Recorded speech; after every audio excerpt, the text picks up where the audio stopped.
Hello everyone, welcome to star IQ के video platform पे आप सभी का बहुत बहुत स्वागत है।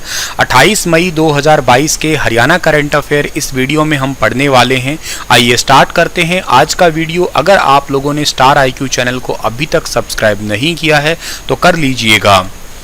इसके अलावा मैं आपको बता देना चाहता हूं कि अगर आप मुझसे ही पढ़ना चाहते हैं अनअकैडमी पे तो आप लोग अनअकैडमी एप्लीकेशन पे मेरा प्रोफाइल सुनील कुमार सर्च करके मुझे फॉलो जरूर करिएगा।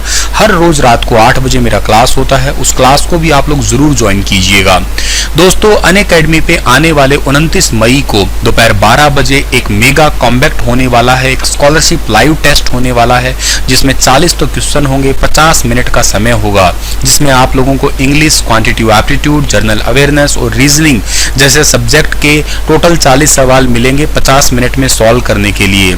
आप लोगों को इस टेस्ट में एनरोल करने के लिए मेरा रेफरल कोड जरूर यूज करना होगा, that is STAR star IQ। Link आप लोगों को डिस्क्रिप्शन बॉक्स में मैंने दे रखा है। ये जब आप लोग लाइव टेस्ट देंगे तो आप 1000 रैंकर्स को जो है ना वो 1 करोड़ तक की स्कॉलरशिप जीतने का मौका मिलेगा। बड़े ही अच्छे सवाल होते हैं, real time all India rank आपको देखने को मिलेगी। तो ध्यान रहे, लिंक आपको डिस्क्रिप्शन बॉक्स में दे रहा हूं और कोड आप लोगों को अगर पूछा है तो कोड आप लोगों को एंटर करना है STAR स्टार IQ बिना स्पेस दिए। कल आपसे सवाल पूछा था, उसका सही जवाब क्या रहेगा? जहांगीर ने फारस के राजा शाह अब्बास प्रथम की पेंटिंग के लिए किसे फारस भेजा था? तो इस सवाल का सही आंसर था बिशन दास। ऑप्शन नंबर ए बिल्कुल ठीक था इसका हमारा। जहांगीर के काल को चित्रकला का स्वर्ण काल कहा जाता है। ऐसा माना गया है कि जहांगीर ना जैसे 5-10 आदमियों ने मान लेते हैं अलग अलग पेंटिंग बनाई है, कान किसी ने, हाथ किसी ने, मुंह किसी ने, फिर भी वो बता देता था कि ये पेंटिंग उस व्यक्ति की है, ये हाथ इसका है, नाक किसका है। व्यक्ति ना सही मतलब अलग अलग बता देते हैं कि ये अलग अलग है ये ऐसे। तो बिशन दास उसके समय के चित्रकार थे जिसे जहांगीर ने 1613 में फारस के राजा शाह अब्बास प्रथम की पेंटिंग के लिए फारस भेजा था और वहां वह इतना सफल हुआ कि 1620 तक रहा और उपहार में हाथी लेकर लौटा। आज का पहला सवाल है कि आगामी 30 मई को वीडियो कॉन्फ्रेंसिंग के माध्यम से हरियाणा के किस जिले की पायल से प्रधानमंत्री बात करेंगे? तो इस सवाल का जो सही आंसर रहेगा वो है जींद। जींद जिले की बेटी है पायल। एक्चुअली प्रधानमंत्री केयर फॉर चिल्ड्रन योजना के तहत प्रधानमंत्री नरेंद्र मोदी जो है ना वो सोमवार को सुबह वीडियो कॉन्फ्रेंसिंग के जरिए देश भर के अंदर ऐसे युवाओं से बात करेंगे जो कोरोना के दौरान अपने माता पिता को खो चुके हैं। और जींद जिले के जमोला गांव है, उसकी बेटी है, उसका नाम है पायल। उससे प्रधानमंत्री नरेंद्र मोदी बात करेंगे। पायल के माता पिता का कोरोना के कारण, कोरोना का जो सेकंड वेव आया था ना पिछले साल 2021 में, उसमें जो है ना उनका देहांत हो गया। और उनके पिता जो है ना वो व्यापारी की गाड़ी चलाते थे और परिवार का पालन पोषण करते थे। तो ऐसे माता पिता का देहांत होने के बाद पायल अपने भाई है एक साहिल और एक गौरव, उनके साथ ताऊ के घर रहती है। 12वीं कक्षा की अभी जो है ना इन्होंने परीक्षा दी है और पायल का सपना है कि वो सोशल वर्कर बने, जरूरतमंदों की सहायता करे। और पायल का जो है ना अभी तक 50,000 रुपये की आर्थिक मदद मिल चुकी है, 10 लाख रुपए की आर्थिक मदद और मिलेगी आने वाले टाइम में। आपको शायद मैं बता देता हूँ, प्रधानमंत्री कल्याण कोष से 10 लाख रुपए दिए जाएंगे इनको, ठीक है ना। और आयुष्मान कार्ड योजना और मुख्यमंत्री बाल सेवा योजना के तहत 12,000 रुपये सालाना दिए जाएंगे। इसके अलावा 2500 रुपये मासिक एक अन्य योजना के तहत भी इनको दिए जा रहे हैं, ठीक है। हरियाणा में ऑटो अपील सॉफ्टवेयर के तहत कितनी सेवाएं ऑन बोर्ड है?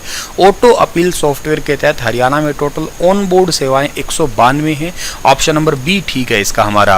आपको शायद याद होगा पिछले साल हरियाणा में ऑटो अपील सॉफ्टवेयर यानी कि आस नाम का एक सॉफ्टवेयर है ना, AAAS, ठीक है ना, ऑटो अपील सॉफ्टवेयर लॉन्च किया था। मतलब कोई अधिकारी कहीं कोई काम नहीं करता है, मान लेते हैं कोई एक दिन का काम है और काम हो नहीं रहा है, तो वो अपने आप ऊपर वाले अधिकारी के पास में अपीलिंग चली जाएगी ताकि जो है ना काम में पारदर्शिता ला सके, भ्रष्टाचारी को कम किया जा सके। तो इसके अंतर्गत वर्तमान में हरियाणा के अंदर 192 ऐसी सेवाएं हैं जो ऑन बोर्ड है, काम कर रही है ये ऑटो अपील सॉफ्टवेयर के तहत। और ऐसा करने वाला पूरे भारत का पहला राज्य ही है और किसी राज्य में ऐसे ऑटो अपील सॉफ्टवेयर है नहीं। तो ये बात भी आप लोगों को याद रखनी है। और जितने भी प्रशासनिक अधिकारी के सचिव है इनको भी सख्त निर्देश दिए गए हैं कि 1 सप्ताह के अंदर ही जितने भी डिपार्टमेंट और बच गए हैं वो भी इससे जोड़ लिए जाएं इन फ्यूचर के लिए। आज तक 192 जो आपके डिपार्टमेंट है ना वो इससे जुड़े हुए हैं आपके, ठीक है। बिना ऑक्सीजन स्पोर्ट माउंट एवरेस्ट पर चढ़ने वाली देश की पहली महिला कौन बनी है? वेरी इंपॉर्टेंट है, अपने हरियाणा की है, नाम है अस्मिता। ऑप्शन नंबर ए जो है ना इस सवाल का हमारा वो बिल्कुल ठीक रहेगा। अस्मिता जो है ना झज्जर की बहू है। अस्मिता बिना ऑक्सीजन के दुनिया के सबसे ऊंचे पर्वत शिखर माउंट एवरेस्ट पर चढ़ने वाली पहली भारतीय महिला बनी। अस्मिता बिना ऑक्सीजन के माउंट एवरेस्ट के शिखर पर तो बिल्कुल नहीं जा पाई थी, एग्जैक्ट तो नहीं गई लेकिन उससे बिल्कुल नज़दीक पहुंच गई थी, और ऐसा करने वाली भी ये पहली महिला बन गई है। इसका जो अस्मिता का सफ़र है माउंट एवरेस्ट के शिखर से लगभग 100 मीटर पहले ही जो है ना वो ख़त्म हो गया।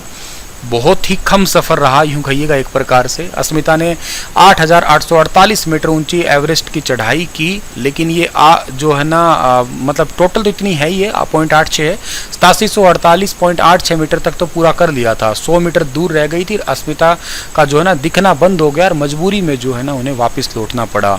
अस्मिता झज्जर जिले की बहू है और झज्जर के वरुण शर्मा के साथ 1 साल 2021 में जो है ना अस्मिता ने शादी की थी, और इसके अलावा बहादुरगढ़ पहुंचने पर डॉक्टर संजय हॉस्पिटल में जोरदार स्वागत भी किया था इनका। संजय हॉस्पिटल में पर्वतारोही अस्मिता की ननंद डॉक्टर तरुण शर्मा महिला रोग विशेषज्ञ की सेवाएं जो है ना आज वर्तमान में दे रही है।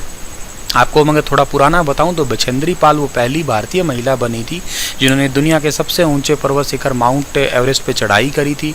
और झज्जर जिले की बहू अस्मिता बिना ऑक्सीजन माउंट एवरेस्ट पर 8748 मीटर पर चढ़ ही गई थी, ठीक है ना। 100 मीटर बस कम रह गई, मतलब कितना धोखा लगा होगा ना, ठीक है। खैर, तो ये पॉइंट भी आपको याद रखना। इसके अलावा कुछ और बातें बताता हूँ कि अस्मिता अब तक 7075 मीटर की ऊंचाई पर Satopanth, mount Dharmasura, mount Gangotri, mount स्टॉप, कांगड़ी, कई सारी जो आपकी ये पहाड़ है ना उनके ऊपर ये चढ़ाई कर चुकी है ये। तो ये बातें आप लोगों को यहाँ से याद रखनी है। नेक्स्ट सवाल है कि हर खेत स्वस्थ खेत योजना के तहत पूरे हरियाणा के कितने नमूने लिए जाएंगे?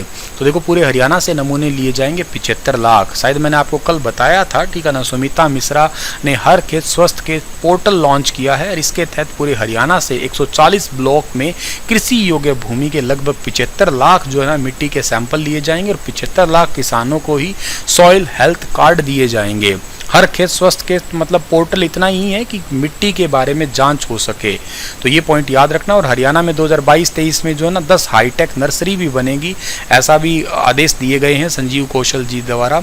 2070 हेक्टेयर में पौधारोपण के अलावा 600 हेक्टेयर में प्राकृतिक तरीके से वन संपदा के जो है ना रीजनरेशन पे जो है ना पूरा फोकस किया जाएगा आने वाले टाइम के ऊपर। 35 करोड़ का खर्चा आएगा इन हाईटेक नर्सरी के बनाने के लिए। और तो ये तो बात होगी आपकी। इसके अलावा प्रधानमंत्री नरेंद्र मोदी कब कोरोना महामारी में अपने माता पिता को खोने वाले बच्चों को पीएम केयर फॉर चिल्ड्रन योजना के तहत लाभ और सेवाएं देंगे? तो ये सेवाएं देने वाले हैं 30 मई को पूरे भारत के अंदर, ठीक है। और प्रधानमंत्री नरेंद्र मोदी 30 मई को कोरोना महामारी से जितने भी बच्चों ने अपने माँ बाप खो दिए थे उनको जो है ना वो पीएम केयर्स फॉर चिल्ड्रन योजना के तहत लाभ देने वाले हैं, ठीक है। एक कार्यक्रम होगा जिसमें गृह मंत्री भी होंगे हरियाणा के और महिला एवं बाल विकास मंत्री भी शामिल होगी। एक्चुअली इस योजना की शुरुआत पिछले साल 29 मई 2021 को हुई थी और अब 1 साल हो चला है इसको, ठीक है ना। इन बच्चों को शिक्षा के माध्यम से सशक्त बनाना सरकार का उद्देश्य है और 23 वर्ष की आयु तक वित्तीय सहायता के साथ साथ आत्मनिर्भर बनाने का भी उद्देश्य है। इसी के साथ ये लेक्चर समाप्त कर रहा हूँ और आपके लिए सवाल है कि नेशनल कैडेट कोर डे कब मनाते हैं, बताइएगा विस्तार से। कल फिर हाजिर होऊंगा लेटेस्ट अपडेट के साथ, तब तक अपना ख्याल रखिएगा।